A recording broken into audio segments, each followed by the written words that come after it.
বাংলাদেশের রাজনৈতিক অঙ্গন এবং আলোচনার অঙ্গনে নির্বাচনটা বর্তমান সময়ে সবচেয়ে বেশি আলোচ্য বিষয়। বিএনপি সহ বিএনপির সমমনা দলগুলো বাংলাদেশে নিবন্ধিত এবং অনিবন্ধিত প্রায় ১০০টি দলের কাছাকাছি যারা বিএনপির সুরের সুর মিলিয়ে ডিসেম্বরের মধ্যে নির্বাচন চাচ্ছেন। জামাত এবং এনসিপি তার কিছুটা ব্যত্যয় ঘটিয়েছে। এনসিপির কথা আগে সংস্কার, তারপরে নির্বাচন, এবং জামাত ফেব্রুয়ারি বা মার্চ মাসের মধ্যে সুবিধাজনক জায়গায় নির্বাচন চায়।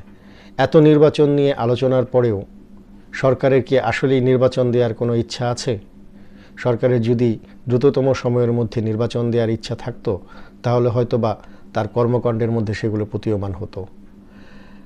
আজ থেকে দুদিন পরে যে বাজেট হচ্ছে আগামী 1 বছরের জন্য, সেই বাজেটেও সরকার রাখেননি নির্বাচনী ব্যয়। বাংলাদেশ নির্বাচন কমিশন স্থানীয় সরকার নির্বাচন এবং জাতীয় নির্বাচনের জন্য সরকারের কাছে ৫,৯২২ কোটি টাকার একটি বরাদ্দ চেয়েছিলেন। তার বিপরীতে সরকার এই অর্থ বছরে নির্বাচন কমিশনকে ২,০৮০ কোটি টাকার বরাদ্দ দিয়েছে। তার মানে বুঝেই যাচ্ছে সরকারের তরফ থেকে নির্বাচনকে খুব দ্রুততম সময়ের মধ্যে করার জন্য যেই কর্মপরিকল্পনা, সেই কর্মপরিকল্পনা সরকারের হাতে নেই। সরকার হয়তোবা এই অর্থ বছরের মধ্যে যদি নির্বাচন করার সরকারের ইচ্ছা থাকতো তাহলে হয়তো বা নির্বাচন কমিশনকে বাজেট দিয়ে নির্বাচন করার প্রিপারেশন বা নির্বাচন প্রস্তুতির জন্য সহযোগিতা করত।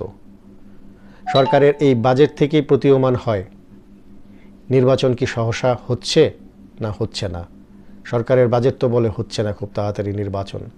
রাজনৈতিক অঙ্গনে রাজনৈতিক ব্যক্তিরা, রাজনৈতিক দলগুলি যতই নির্বাচন করুক না কেন, সরকার যদি তাদেরকে সহযোগিতা না করে, সরকার যদি প্রশাসনকে ওইরকমভাবে সাজিয়ে না রাখে, সরকার যদি প্রশাসনকে পৃষ্ঠপোষকতা না করে, তাহলে কি আদৌ নির্বাচন সম্ভব? সরকারের কর্মকাণ্ডে তাই তো প্রকাশিত হচ্ছে যে সরকার নির্বাচনের ব্যাপারে আগ্রহী নয়। তাহলে কি নির্বাচন হচ্ছে না ডিসেম্বরে? তাহলে কি নির্বাচন হচ্ছে না জুনের মধ্যে কোনো সময়? তাহলে নির্বাচন হবে কবে? এই প্রশ্ন আজ জাতির কাছে।